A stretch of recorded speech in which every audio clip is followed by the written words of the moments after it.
parole aux associations.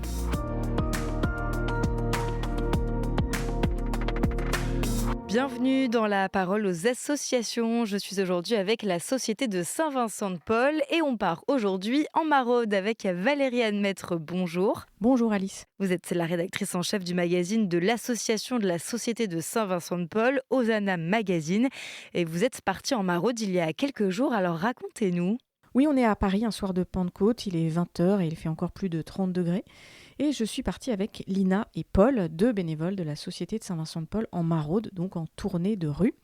Alors dans les sacs de Paul et Lina, il y a de l'eau, du café, quelques biscuits, mais surtout du temps et de l'écoute. Au bout de la rue, on rencontre Guy. Il est assis sur le trottoir, il a la soixantaine. Guy, il porte une doudoune noire et un bonnet. Mais bon, il a quand même ôté ses baskets pour garder ses pieds au frais. À côté de lui, il a un caddie avec toutes ses affaires. Et puis Guy, il connaît bien l'équipe de bénévoles. Alors quand il aperçoit Paul, son visage s'éclaire. Il est très content. On discute quelques minutes ensemble. Il raconte comment il s'installe à l'ombre, dans le parc d'à côté, à quel moment il se déplace, comment il trouve de l'eau. Parce qu'il faut quand même le préciser, dans la rue, quand il fait très chaud, c'est aussi difficile que sous la pluie ou dans le froid. Exactement Alice, et c'est pour ça que les maraudes, ça ne se fait pas qu'en hiver. À la Société de Saint-Vincent-de-Paul, les bénévoles se mobilisent autant que possible. Dans cette équipe parisienne, ils sont même assez nombreux pour assurer la tournée toutes les semaines, y compris pendant les vacances et les jours fériés. Le secret de cette organisation, c'est une grande souplesse, mais surtout une vraie volonté d'être au service. C'est exactement ce qui motive Lina.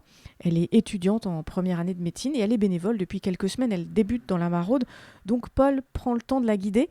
Ça marche comme ça, Alice. À la Société de Saint-Vincent-de-Paul, ça marche par la transmission entre les plus aguerris et ceux qui débutent. D'autant que ça n'est pas toujours facile d'aborder les gens lors d'une maraude. On est parfois un peu timide.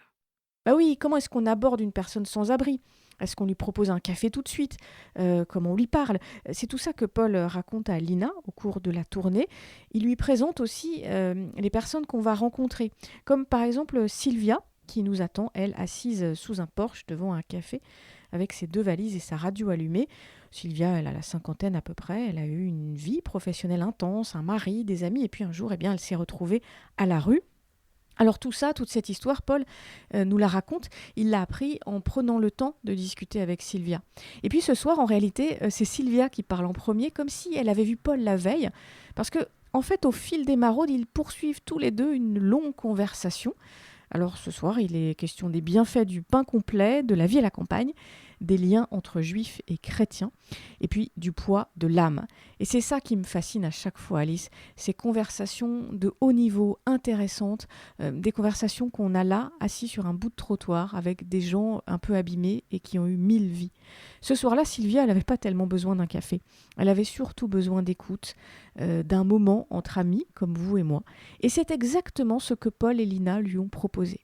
Alors Alice, des Paul et des Lina, il y en a partout en France. Ils assurent les maraudes avec la Société de Saint-Vincent-de-Paul. Ils ouvrent des cafés sourires où ils vont rendre visite à des personnes isolées, avec à chaque fois cette même volonté, être présent tout simplement. Et ça, c'est une vraie richesse. Merci Valérie-Anne pour ce récit d'une maraude avec la Société de Saint-Vincent-de-Paul.